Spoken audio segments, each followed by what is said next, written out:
week. And in today's episode, we are going to talk all about charisma and the equation for it. And we are going to look at how to build gravitas through communication. Now, imagine how big and how charismatic, magnetic we had our Marilyn Monroe to be. One day, she wanted to show what actually charisma is. So she actually walked with her assistant she took a train. She was all dressed in scarf, and nobody even noticed that there was Marilyn Monroe sitting next to them in the same train coach. And she was as good as invisible. And then it went on to, she went on to get down and walk on the highway streets. And all of a sudden, she said, "Look at the magic." And then she removed the scarf and then she fluffed up her hair and she put that bright smile that Marilyn Monroe will ever have. And within a blink of an eye, people surrounded her, the hustling and bustling of that street, which ignored her initially. And just within few seconds, everybody looked at Marilyn Monroe. They wanted to take autograph, they wanted to click, and all of a sudden, the street became a paparazzi for her. How did she do it? It was just few seconds where she transformed from the Mary Jane Baker to the Marilyn Monroe. And that is exactly what is charisma. Imagine yourself walking into the room and everybody turns their heads towards you, not because you're loudest or you're demanding attention, but because you radiate something which is powerful. That is charisma. Now, think about someone you find extremely charismatic, maybe a leader that you work with, a celebrity, or even your colleague. Now, imagine what makes them stand out. And today, we will break all of that down for you. If you look at going back to the story of Marilyn Monroe, it very clearly tells that charisma is not something that you're born with, but something that you can tweak your behavior and you can actually keep altering between the normal self and becoming the charismatic self. And that's exactly what we are going to look at. This story is a stark reminder that charisma is something that we can learn and we can practice and become more charismatic through the time. In the next 40 minutes, we are going to look at what is charisma, demystify the equation of charisma, and look at the various aspects that comes under charisma. What is the science behind it, and what are the tools that we can learn today so that we become more charismatic? All right, let's step into this. Now, let us try and understand what is the definition of charisma. Charisma simply means it's the ability to inspire, influence, and connect with others on a profound level. It's often described as magnetic or captivating. But the great news is charisma isn't just a natural gift that any charismatic person that you've seen is born with. It's a skill that can be learned and can be refined over time. Studies by social scientists reveal that charismatic behavior can increase your influence, likability, and leadership potential. Now, think of it like this: you're working in an organization, and there are team members who would want to work with you. You take up a challenging work, the next second, everybody gets to know in office that this particular person is leading a team and they are all about wanting to get into your project. That is charisma. People wanting to work with you. And how many of us would need this, right? A lot of us want this because charisma is that magic that you stand out separately and people willing to be working with you. Now, let's look at why do you think charisma matters in today's world? Whether you're leading a team, influencing clients, or building leadership, charisma is what sets you apart from good ones to great ones. And by the end of this session, you will walk away with a powerful framework of charisma equation and practical tools that you can apply in your daily life. Charisma is often looked at as a weapon in leadership in terms of building relationships and personal branding. And science shows that charismatic individuals are 60% more likely to influence others and 30% to be trusted. And this is a study which was revealed by Harvard Business Review. Now, look at some real world examples. Let's talk about Steve Jobs. What makes him stand apart when he is giving his keynotes on his product presentations, be it MacBooks, iPods? He really stands out. Don't you agree with me? His charisma wasn't just about selling products, it was all about inspiring a movement. So that's what sets him apart and opens that doors for him. So, how we can become charismatic? Is it luck or genetics? Neither. And I would like to introduce you to a very simple formula called charismatic equation. Now, before we move in, the second example that I'd like to give you is Nelson Mandela. He wasn't the loudest, or he was not even that forceful leader, but just with his presence and warmth and confidence, he inspired a whole nation to come together. And that's that power of charisma. Now, how do we become charismatic? We'll demystify charisma through a very simple formula: presence plus power plus warmth is equal to charisma. It's 2P plus 1W, right? The charismatic equation is absolutely the balance of these three qualities that anyone could have. First is presence. It's nothing but being fully engaged in the moment. If you are someone like me who have come across presence for the very first time, I was thinking that presence is all about getting dressed up and being present in suit and exuberant leadership showcase. That's what I thought. But actually, presence is being fully engaged in the moment. We could also call it being mindful in the moment. The next one is power, projecting confidence and authority as a true leader. And the third one is warmth, creating that emotional connection, that bond, that sense of trust and belongingness with your team. And that's what warmth does. If I look at it, warmth is that glue that puts that presence and your power together. We'll delve into more of that later. Each of these elements, the presence, the power, and warmth, plays a vital role in coming in together and creating that magic called charisma. Even if one of is missing, the equation would fall apart. Let's explore individually and discuss how to create and build the essence of power, presence, and warmth. Now, before I move any further, please look at charisma like a three-legged tool.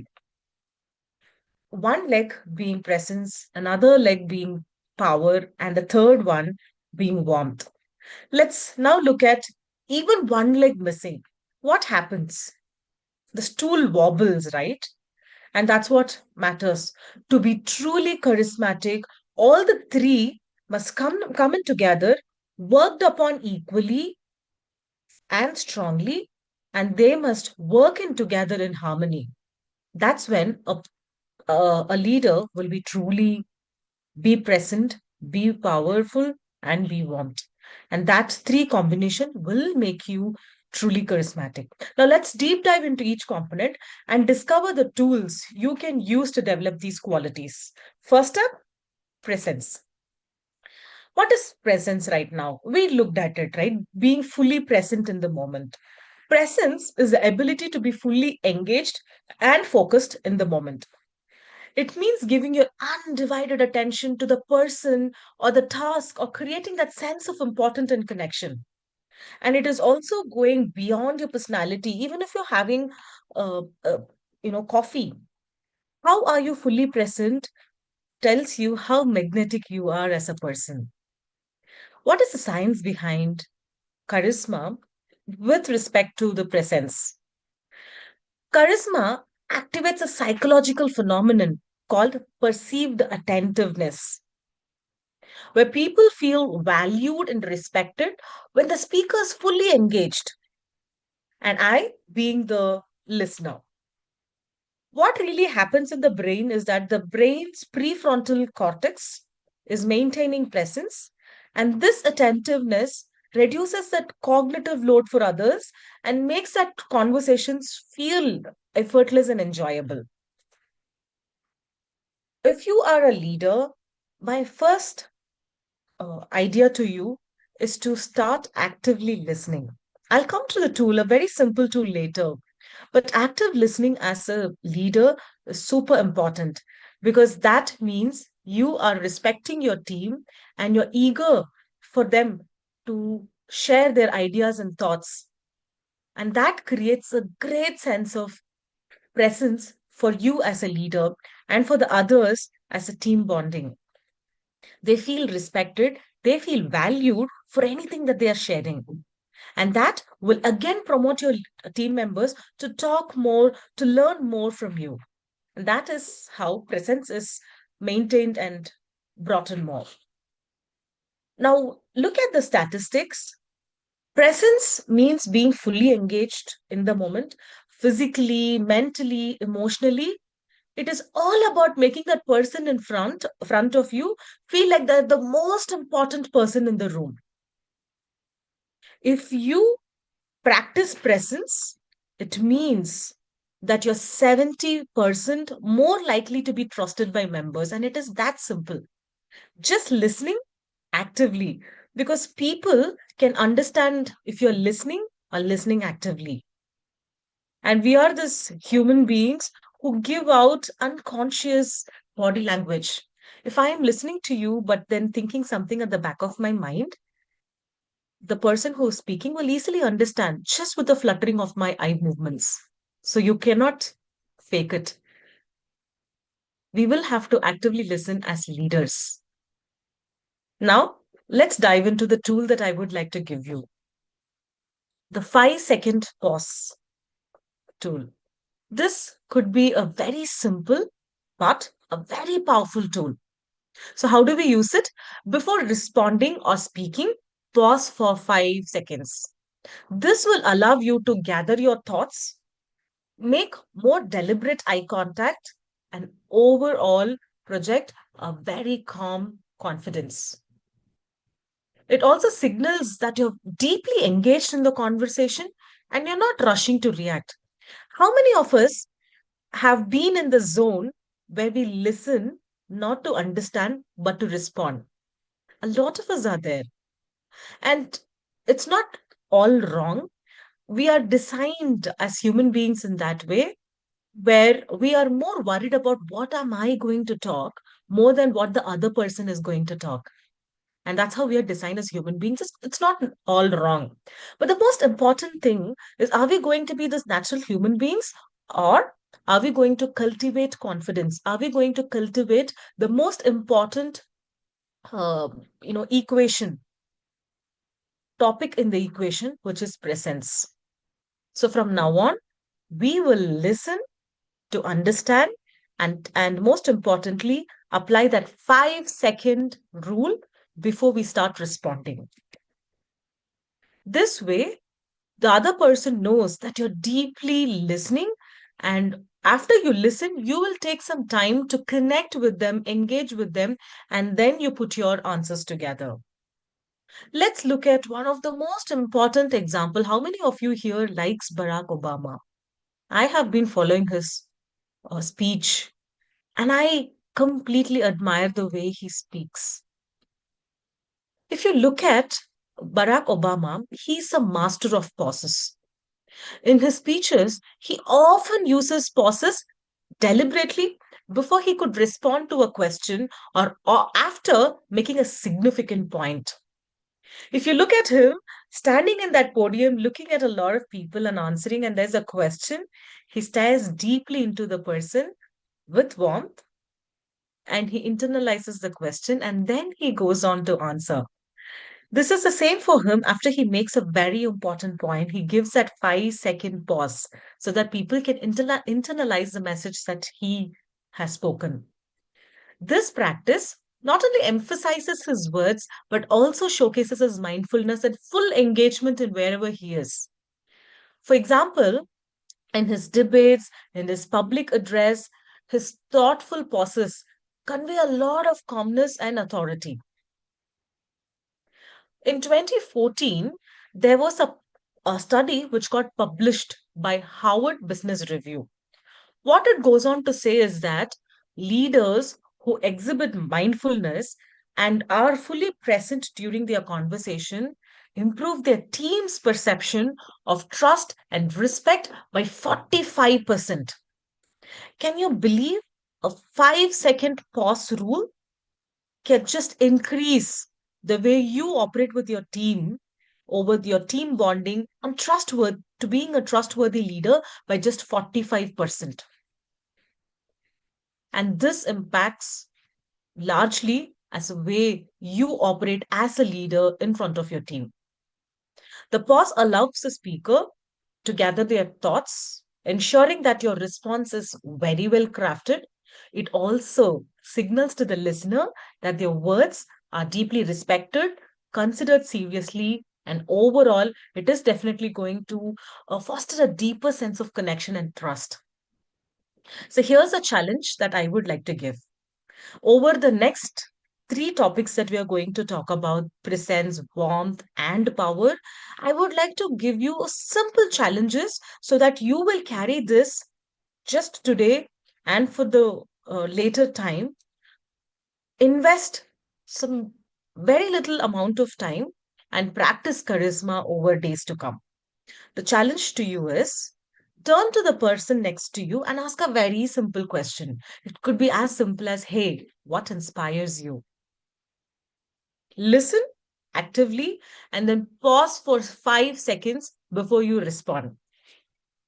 With this, you will notice how the conversations can just change for you, right? Would you do this from now on for the next, let's say, 30 days? Go on and ask questions to people and start practicing active listening. What is active listening? You will listen to understand and not just respond. Once they are done talking, apply the 5-second pause rule. Take 5 seconds and then start responding. You will see the magic of how your conversations, regular conversations, could move on to charismatic conversations. All right. With that, let us move on to the second bit of the equation, the second P, which is power. If you're someone like me, you would also come across power as the most dominating, most authoritative leadership. That's how I thought when I read the book like 10 years back.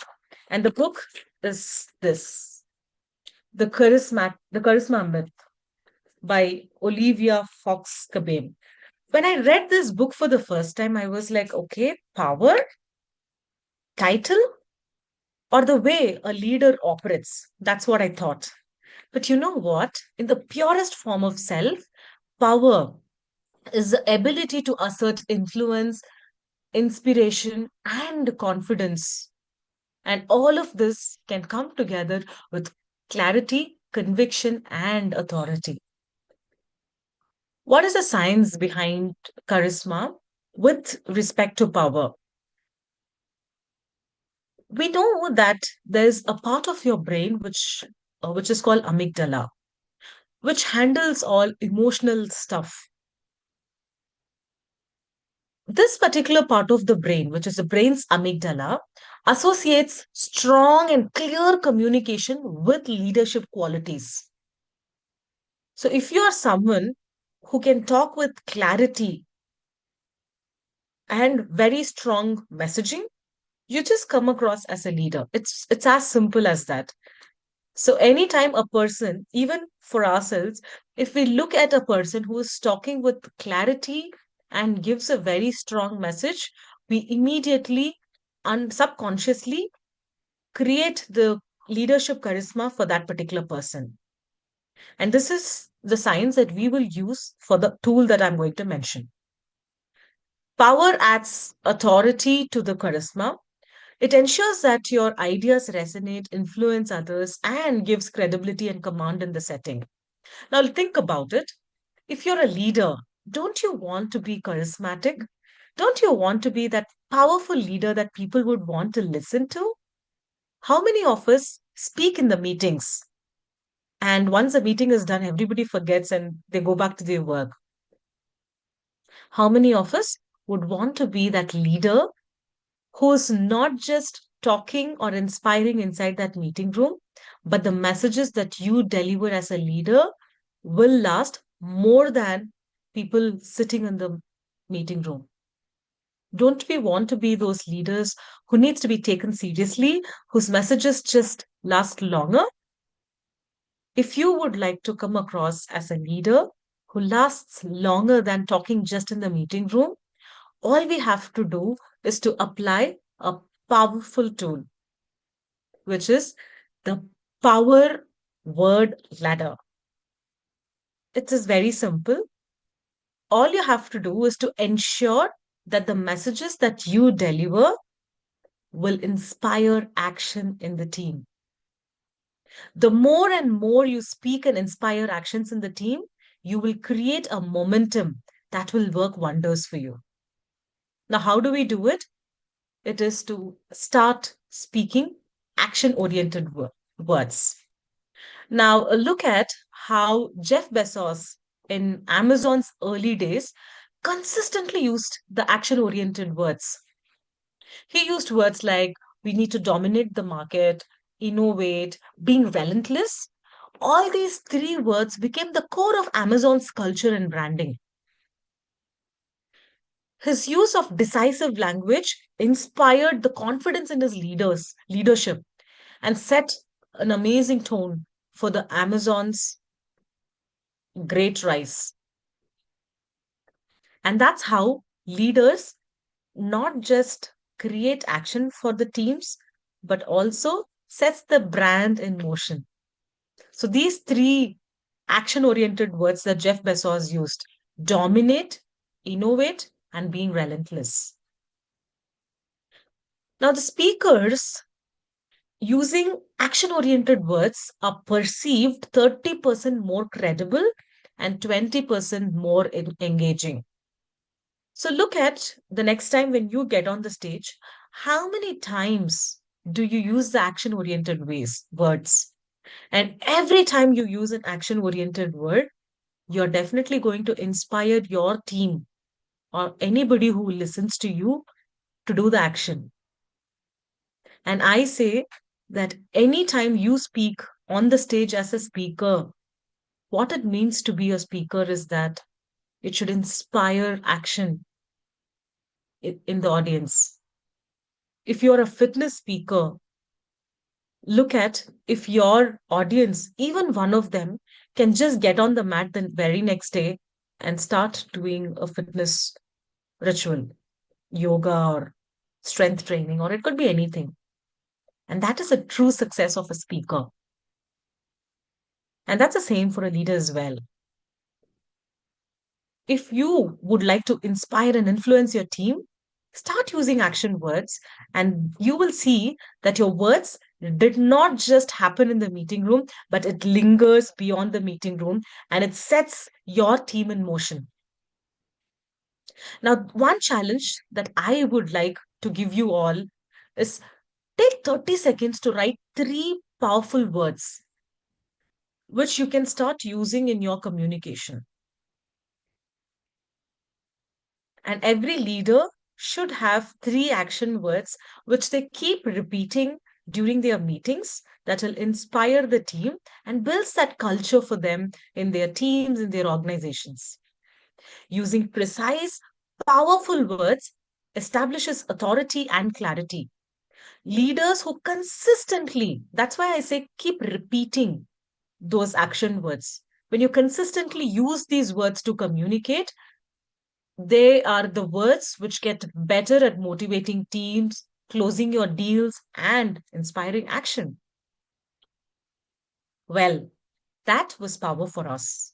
Let us move on to the third bit of the equation, which is warmth. Warmth is the ability to make other person feel valued, safe, and understood. If you look at how we humans operate, we talk about the Maslow's hierarchy. But when I started reading people and understanding people, I saw that there's one thing which is common across all human beings behind the different exteriors. And we have our own characters and behaviors which is built over time. But beyond the unique human behaviors that we put on, there's one thing which is common, that innate need for every human being to be felt valued, respected, and most importantly, accepted. And that's where warmth comes in very importantly as a leader that we all play. It is communicated through empathy and authenticity. If you look at the science behind charisma, warmth triggers the brain's mirror neuron system. And this mirror neuron system is the one which is responsible for social bonding. When people sense warmth, they naturally experience an emotional response that activates the bonding. What neuroscience research shows is that warmth based communication lowers the listener's stress hormone, which is cortisol, and boosts oxytocin, which is the bonding hormone. The moment a person is going to feel warm around you, they are going to start secreting oxytocin, which is the bonding hormone. And that in turn brings them very closer to you as a leader. If you heard me earlier, I've always felt that warmth is that glue which holds the power and the presence together. It, in fact, warmth balances the power and the presence by humanizing the connection and the communication that you'll be making. It ensures that charisma doesn't come off as intimidating, but it truly creates that emotional resonance and the trust that you can be building. Warmth, as I said, it's all about making the other people feel safe, feel valued, feel more connected, and holds your presence and your power together. Let's look at it. Let's say warmth, let's remove that from the equation. Now you have power and you have presence. If you have power without warmth, you will come across as an intimidating leader. Or if you have presence without warmth, people can feel detached.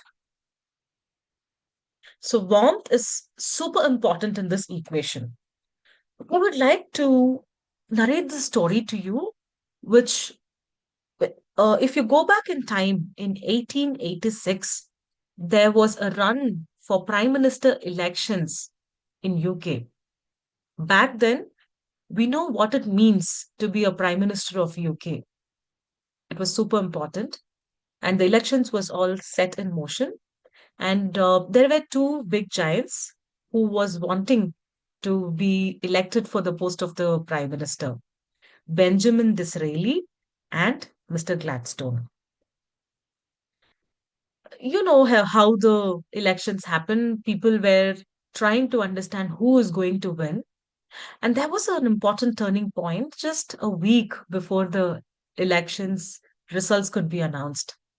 There was a pretty young reporter, and she had the opportunity to dine with both of them, Mr. Disraeli and Mr. Gladstone. So she went on back to back dates with both of them. And you know how the press and reports happen. They went on to ask her, what do you feel? And what is your perception for the winning. She went on to say that after dining with Mr. Gladstone, I thought he was the most cleverest person in England. And people were like, wow, that's definitely a great comment to hear. And she added, but after I had my dinner with Mr. Disraeli, I felt the most cleverest person in England. Now you would have understood what was the results. Yes, of course. Mr. Disraeli went on to win and take that position of being the Prime Minister of UK. So what do we understand from this? It's not about how people perceive you as the most powerful leader, but it is the warmth that you give to the other person that you are the most clever person. Now let's look at the tool that we would like to set. There's something called as mirror neurons match technique. I would like to simply put it as mirroring technique. So what happens is you have to look at the every time you walk into a room, look at the energy and vibration of the room. That's important. And the second thing is subtly start mirroring the energy of the room. And how do you do it?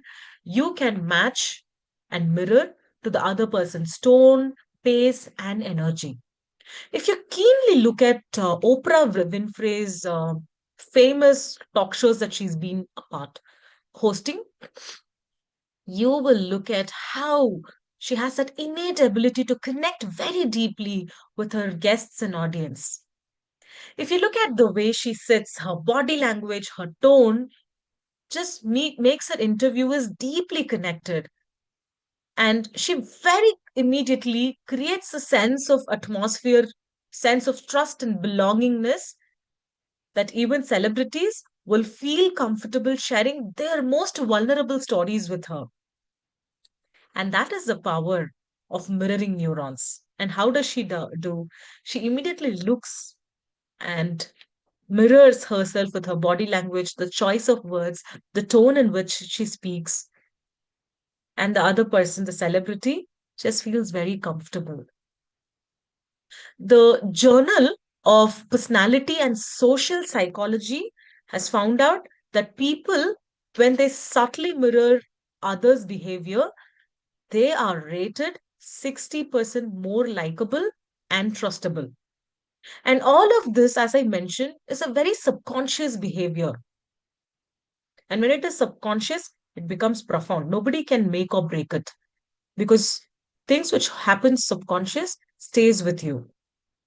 And that's that power of likable, right? When you like someone, you start following them. And that's the greatest influence that could ever happen. And all of this could happen with a very simple tool and technique, which is called mirroring technique. Have you ever seen how leaders can just walk in the room and create that sense of charisma?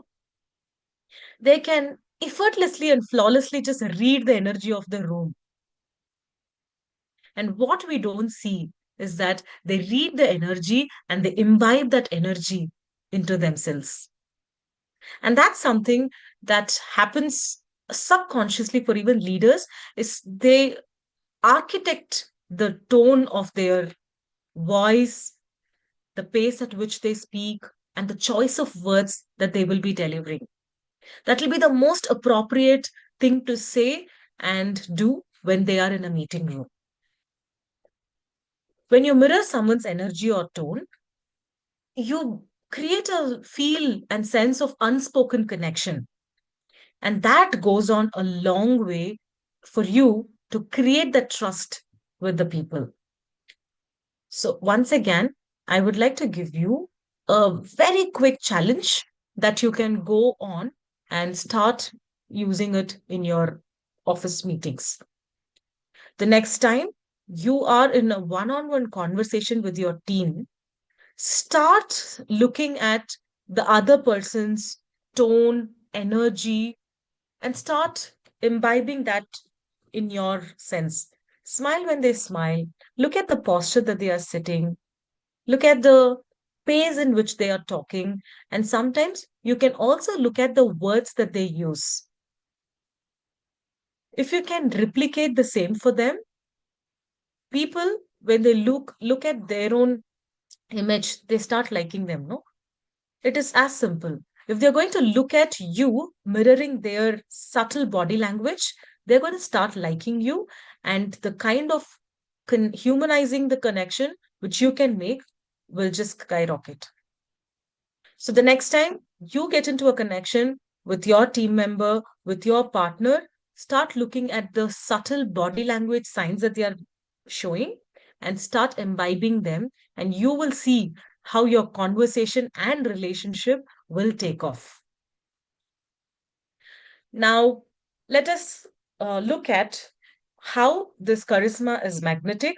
We looked at the equation where charisma is equal to presence, power, and warmth. Presence activates the prefrontal cortex, enhancing focus and engagement, and power influences the amygdala, signaling leadership and authority, and warmth triggers the mirror neuron system, which fosters trust and connection. And when all these three elements come together, they create something called as brain chemistry that makes people gravitate towards you.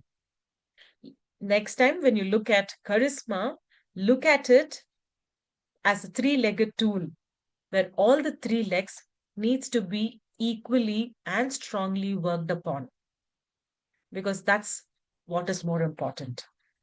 When you master power, presence, and warmth, you are not only communicating, but definitely captivating people. Wonderful. It's 8:39. Are there any questions?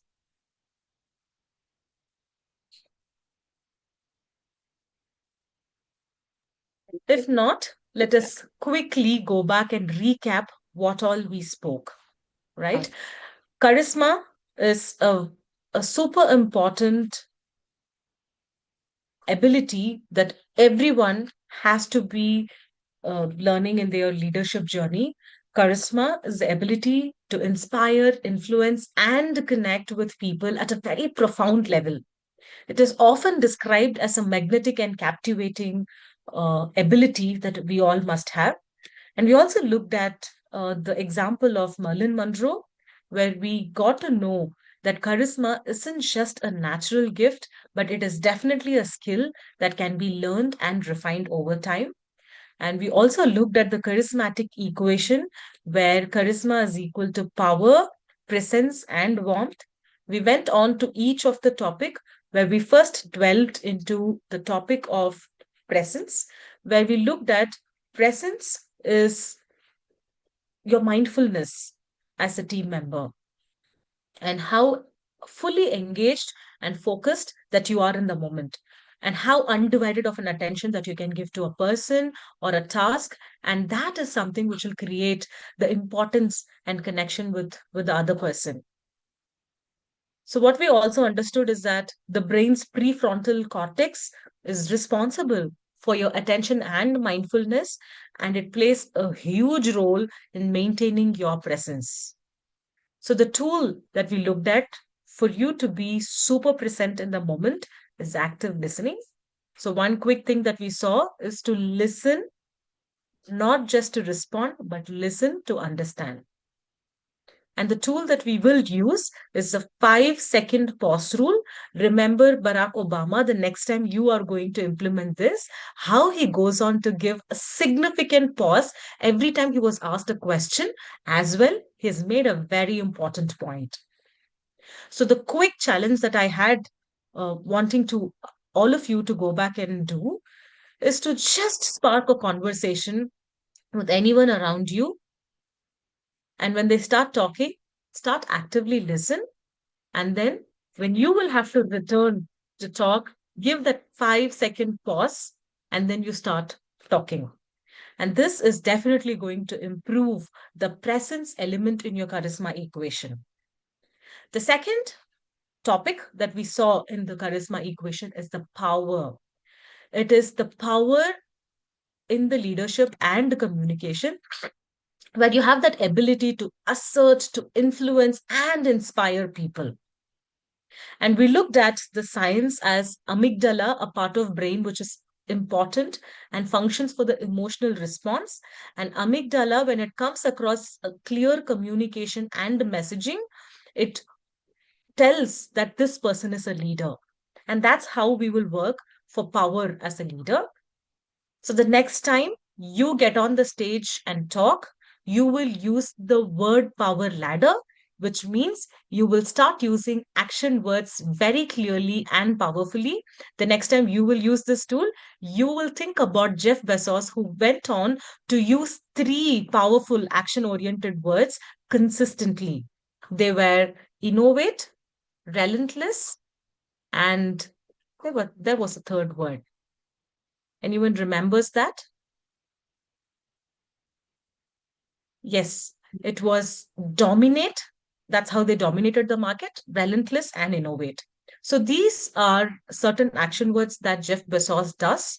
And I would like you to chalk down those three powerful action words that you will start consistently using in your leadership journey. And the third most important topic in the equation is warmth. As I mentioned, that's the glue which puts together your presence and power in the equation strongly, and it humanizes the communication.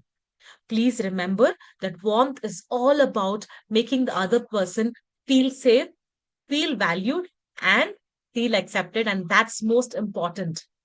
Without warmth, your power can be intimidating and your presence can be unconnected or feel detached. The tool that we quickly used is the mirroring technique.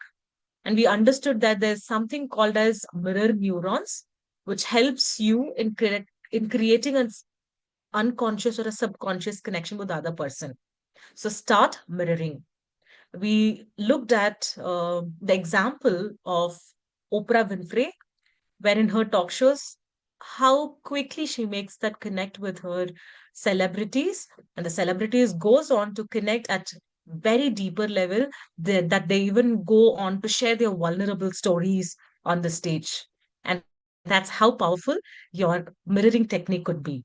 So what do you do when you start talking to someone, you're in a conversation or in your room, in a room of people, you start looking at what is the body language that people are exhibiting, what is the vibe and energy and vibration that is there in the room, and quickly adapt the tone of your voice, your body language, and the words that you would be speaking, because these are the essential elements where you will create that subconscious connection with people. All right. With that, I strongly urge all of you to go back and practice, be aware of your presence, power, and warmth, and practice day in and day out. And I'm sure that your communication is not just going to be powerful, but it is definitely going to be captivating, and you will build gravitas over time. With that, thank you very much for listening and wishing you a great day. Thank you and bye. Thank you so much.